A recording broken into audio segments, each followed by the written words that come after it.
Hi hello నమస్తే welcome back to ఐట్రీ media. ఈరోజు మనతో ఉన్నారు amphi certified mutual fund distributor అలాగే QPFP అయిన రమేష్ పసుపులేటి గారు. అసలు మ్యూచువల్ ఫండ్స్ అనే వాటిలో ఎలా ఇన్వెస్ట్ చేయొచ్చు, మ్యూచువల్ ఫండ్స్లో ఇన్వెస్ట్ చేసే ప్రొసీజర్ గురించి, వాటి యొక్క ట్యాక్సిబుల్ అమౌంట్ గురించి అండ్ దానికి సంబంధించిన మరిన్ని విషయాలు తెలుసుకుందాం. Hi sir. హాయ్ అండి. సార్, మ్యూచువల్ ఫండ్స్ స్టాక్స్ కన్నా బెటరా? అండ్ బెటర్ అయితే మనం ఇన్వెస్ట్ చేయాలనుకున్నట్లయితే ఎలా ఇన్వెస్ట్ చేయాలి, దాని ప్రొసీజర్ ఎలా ఉంటుంది చెప్తారా? ఇప్పుడు మ్యూచువల్ ఫండ్స్లో మనకి ఈక్విటీ షేర్స్లోనే ఇన్వెస్ట్ చేస్తారు first of all. So mutual fund అనేది సపోజ్ లార్జ్ క్యాప్ ఉంటుంది, మిడ్ క్యాప్ ఉంటుంది, స్మాల్ క్యాప్ ఉంటుంది, మల్టీ క్యాప్ ఉంటుంది. ఇవన్నీ కూడా స్టాక్స్లోకే వెళ్తాయి. సో మన ఇండియన్ మార్కెట్లో చూసుకుంటే ఒక 6,000 షేర్స్ ఉన్నాయి. అందులో ఒక మంచి షేర్స్ చూసుకుంటే 1,000 షేర్స్ ఉంటాయి. ఈ 1,000 షేర్స్లోనే మ్యూచువల్ ఫండ్ మేనేజర్ ఇన్వెస్ట్ చేస్తారు. మనం మ్యూచువల్ ఫండ్ ద్వారా ఎందుకు ఇన్వెస్ట్ చేయాలంటే ఆ 1,000 షేర్స్ మంచివి అనేది ఐడెంటిఫై చేసే బాధ్యత మ్యూచువల్ ఫండ్ మేనేజర్ది. సో ఆయన టీంతో కలిసి ఈ 1,000లో కూడా బెస్ట్ స్టాక్స్, యావరేజ్ ఒక ఫండ్కి వచ్చేసి 50 స్టాక్స్ ఉంటాయి.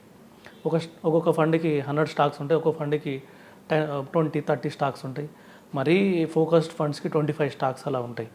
సో ఈ 1,000 గుడ్ స్టాక్స్లో కూడా, లేదంటే 6,000 టోటల్ స్టాక్స్లో ఈ 25 స్టాక్స్ని లేదంటే ఈ 50 స్టాక్స్ని ఐడెంటిఫై చేయడం ఫండ్ మేనేజర్ యొక్క బాధ్యత. ఇప్పుడు మనకేమవుతుందంటే డైరెక్ట్గా స్టాక్ ఇన్వెస్ట్ చేస్తే, సో ఎవరో చెప్పారని మనం స్టాక్ కొంటాం. అది టాప్ 100లో ఉందా లేదా టాప్ 500, టాప్ 1000లో ఉందా లేదో కూడా మనకు తెలియదు. కొంతమంది ఇప్పుడు ఏంటంటే మన మొబైల్ ఫోనే చూడండి, గూగుల్ చూడండి, మనం ఎవరితో ఏం మాట్లాడుతున్నా కూడా అది వింటూ ఉంటుంది. సో మనం సపోజ్ గూగుల్లో కానీ ఏమైనా సెర్చ్ చేసామనుకోండి ఒక స్టాక్ గురించి, ఇంకా గూగుల్ పేజ్లో మనకి రికమెండేషన్స్ చాలా బీభత్సంగా వస్తున్నాయి. ఎలాంటి రికమెండేషన్స్ అంటే అసలు వాటి ఊరి పేరు తెలియని కంపెనీస్ని రికమెండ్ చేస్తుంది. ఇవి మల్టీ బ్యాగర్స్ అని చెప్తుంది. అంటే డిఫరెంట్ పేజెస్ని చూపించిద్ది, ప్రమోట్ చేసిద్ది. అప్పుడు అందులో మిస్గైడ్ చేయడానికి చాలా ఇన్ఫర్మేషన్ ఉంది. యూస్ఫుల్ ఇన్ఫర్మేషన్ 10% ఉంటే మిస్గైడ్ చేసే ఇన్ఫర్మేషన్ 90% ఉంది. ఇప్పుడు ఇన్వెస్ట్ చేసినప్పుడు ఆ 1,000 కంపెనీస్లో మనం లేవనుకోండి, అప్పుడు మనం లాస్ అయ్యే అవకాశం ఎక్కువ ఉంది. సో ఎవరైతే మార్కెట్లో ఉండి ఎప్పటి నుంచో ఒక 15 ఇయర్స్ 20 ఇయర్స్ నుంచి ఎక్స్పీరియన్స్ ఉన్న వాళ్ళు కూడా మిస్టేక్స్ చేస్తున్నారు మార్కెట్లో. ఎందుకంటే మార్కెట్ అనేది మన చేతిలో ఉండదు, స్టాక్స్ మన చేతిలో ఉండవు. సో ప్రజెంట్ ఇప్పుడు బాగుండొచ్చు, రేపు నైట్ ఇమీడియట్లీ దానికి ఒక బ్యాడ్ న్యూస్ రావచ్చు. సో ఎక్కడైనా కానీ ఆ ప్లాంట్లో ప్రాబ్లం రావచ్చు. ఇప్పుడు కొన్ని ఫార్మా స్టాక్స్కి ఈరోజు ఒక ప్రాబ్లం వచ్చింది. యుఎస్ నుంచి వాళ్ళ యుఎస్ఏ FDA అంటారు, మనకి ఇక్కడ కొద్దిగా ఫార్మా బాగుందా లేదా అనేది వాళ్ళు వచ్చి ఎంక్వైరీ చేస్తూ ఉంటారు. అది ఆల్రెడీ ఒక pharma company, Biocon pharma company మీద నిన్న ఒక నెగిటివ్ న్యూస్ ఇచ్చారు. సో ఒక ప్లాంట్లో చిన్న మిస్టేక్ ఉందని చెప్పారు, ఈరోజు స్టాక్ పడింది. సో మొన్నటి వరకు ఆ స్టాక్ నెంబర్ 1 బాగుందన్నారు, కానీ ఇప్పుడు కొంచెం నెగిటివ్ వల్ల మళ్ళీ పడింది. సో ఇలాంటివి జరుగుతూ ఉంటాయి. ఒక్కోసారి రిజల్ట్స్ వస్తాయి, రిజల్ట్స్ బాగుందనుకోండి 20% అప్ పెరుగుతుంది స్టాక్. రిజల్ట్స్ బాగాలేకపోతే కూడా ఇమీడియట్ 20% డౌన్ అవుతుంది. సో ఇవన్నీ ఏంటంటే ఓవర్ నైట్ జరుగుతాయి. సో అందుకని స్టాక్స్ మన చేతిలో ఉండవు. అదే ఒక ఫండ్ మేనేజర్ ఉన్నారనుకోండి, ఒక 50 కంపెనీస్లో పెడతాడు. ఆయన పెట్టిన దాంట్లో కూడా 1-2 కంపెనీస్ తగ్గిపోతాయి. తగ్గిపోయినా పర్లేదు, మనకి మిగతా 48 కంపెనీస్ ఉన్నాయి కదా, అవి గ్రో అవుతాయి లాంగ్ రన్లో. మేబీ షార్ట్ రన్లో చూసినా కూడా 45 కంపెనీస్ వరకు ఆయన ఎస్టిమేషన్ చేసిన దాంట్లో పెరుగుతాయి. 5 కంపెనీస్ ఎవరి చేతిలో ఉండవు. సో నెగిటివ్ న్యూస్ వచ్చినప్పుడు అవి పడతాయి. ఇలా చూసుకున్న యావరేజ్ రిటర్న్ ఆల్మోస్ట్ 15-20%. మా పోర్ట్ఫోలియోలు అందరికీ చూస్తే ఎవరిదైనా కానీ 15-20% ఫండ్, మనం మల్టీ క్యాప్ ఫండ్లో పెట్టినా కూడా మిడ్ స్మాల్ అయితే 30 దాకా వెళ్ళిపోయినాయి, 25% అబోవ్ ఉన్నాయి. అండ్ 2025 మొత్తం ఫ్లెక్సీ క్యాప్ రూల్ చేయబోతుందని ఒక న్యూస్ వస్తుంది. ఎంతవరకు? డెఫినెట్గా ఫ్లెక్సీ క్యాపే అంటే ప్రజెంట్ ట్రెండ్ ఫ్లెక్సీ క్యాప్. ఇంతకుముందు అంటే మల్టీ క్యాప్లోనే ఫ్లెక్సీ క్యాప్ అనేది అడ్వాన్స్డ్.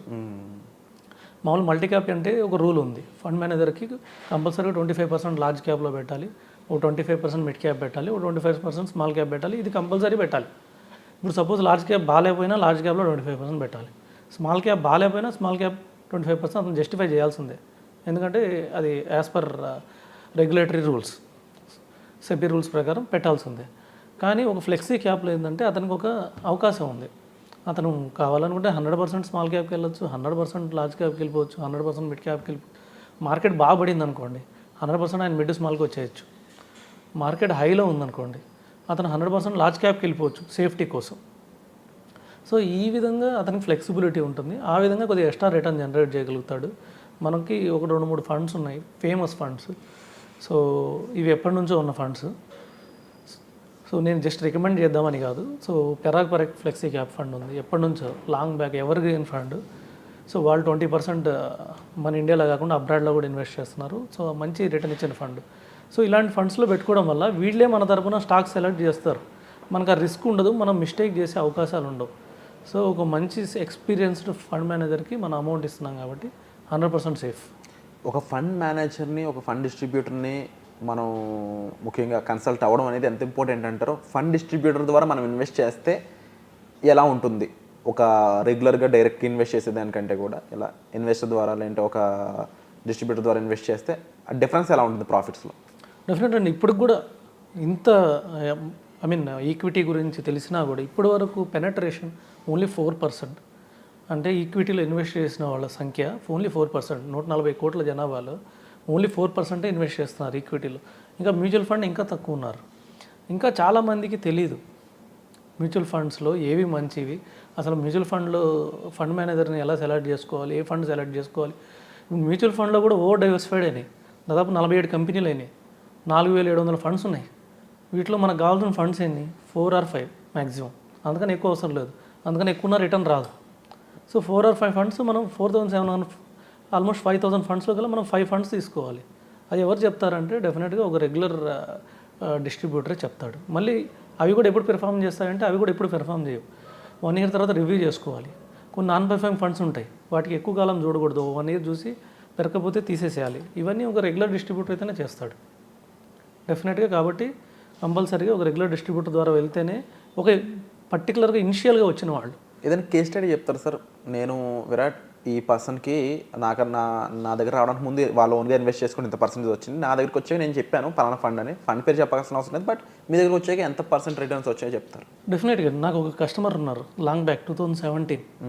ఆయన తెలియక దాదాపు 30-35 ఫండ్స్ పెట్టాడు అప్పట్లోనే. ఆయన పోర్ట్ఫోలియో 10 lakhs ఉంది. 30-35 ఫండ్స్ 30-35 ఫండ్స్ 10 lakhs పోర్ట్ఫోలియోకి 30-35 ఫండ్స్ ఉన్నాయి. అవన్నీ రివ్యూ చేయమని ఇచ్చారు. సో మా ఆఫీస్కి వచ్చి రివ్యూ చేయమని ఇస్తే స్టాక్స్ అసలు ఫండ్స్ చూస్తే నాకే ఆశ్చర్యం వేసింది. సో అప్పట్లో 2017లో అసలు అవేర్నెస్సే లేదు. అలాంటి 35 ఫండ్స్లో అంటే ఎవరైతే ఫండ్ చెప్పినా కూడా ఇన్వెస్ట్ చేశారు. అందులో చాలా గ్లోబల్ ఫండ్స్ ఉన్నాయి, చైనా ఫండ్స్ ఉన్నాయి. సో ఇవన్నీ మొత్తం కన్సాలిడేట్ చేసి 5 ఫండ్స్ చేశాం. 5 ఫండ్స్ చేస్తే ఇవాళ దాని రిటర్న్ 20% రిటర్న్లో ఉన్నాడు అతను. సో అతను 10 lakhs దాటిన తర్వాత ఇన్ని ఫండ్స్ మేనేజ్ చేయలేరు. ఆఫ్ కోర్స్ 10 lakhs అని కాదు, 20-30 lakhs ఎంతైనా కానీ ఒక సంఖ్య దాటిన తర్వాత ఒక డైరెక్ట్ పోర్ట్ఫోలియోని మెయింటైన్ చేయలేరు. వాళ్ళు కంపల్సరీగా రెగ్యులర్ డిస్ట్రిబ్యూటర్ ద్వారానే మంచి రివ్యూ తీసుకుంటేనే వాళ్ళకి ఎక్స్ట్రా రిటర్న్ జనరేట్ అయ్యింది. లేకపోతే రిటర్న్ ఇంకా తగ్గిపోతూ ఉంటుంది కన్ఫర్మ్. తప్పకుండా ఒక డిస్ట్రిబ్యూటర్ని కలవడం ద్వారా మనం ఫండ్స్ని బ్యాలెన్స్ చేసుకోవడంతో పాటుగా అండ్ సరైన పర్సంటేజ్ ఆఫ్ ROIని మనం గెయిన్ చేయొచ్చు అంటారు. ముఖ్యంగా రమేష్ పసుపులేటి గారు చాలా కాలంగా ఇన్వెస్టర్గాను అలాగే మ్యూచువల్ ఫండ్ డిస్ట్రిబ్యూటర్గాను ఉన్నారండి. ఎంతోమందికి కేస్ స్టడీస్గా మీరు చూసుకున్నా కూడా 20% రిటర్న్స్ అనేవి రావడానికి దోహదపడ్డారని చెప్పొచ్చు. సో మీరు కూడా మ్యూచువల్ ఫండ్స్లో ఇన్వెస్ట్ చేయాలనుకున్నా సరే, ఆల్రెడీ ఇన్వెస్ట్ చేసిన వాళ్ళైనా సరే, మీ ఫండ్స్ రీబ్యాలెన్స్ అయి ఉండొచ్చు, అసలు మీ ఫండ్స్ రివ్యూ కోసం అయి ఉండొచ్చు, మరీ ముఖ్యంగా మీ ఇన్వెస్ట్మెంట్ ఏ విధంగా ఉంది, అది రైట్ వేలో వెళ్తుందా, దాని పర్సంటేజ్ అంటే ROI కరెక్ట్గా ఉందా లేదంటే తక్కువ వస్తుందా, దాన్ని ఎలా ఇంక్రీజ్ చేసుకోవాలి, ఇన్వెస్ట్మెంట్ పద్ధతిని ప్రాపర్గా ఎట్లా యూటిలైజ్ చేసుకోవాలి అంటే ఎన్నో విషయాలపై సార్ మీకు గైడెన్స్ ఇస్తారు. దానికి సంబంధించి డిస్ప్లే అవుతున్న నెంబర్స్ కాల్ చేసి పూర్తి వివరాలను తెలుసుకోవచ్చు. Thank you so much sir. Welcome అండి.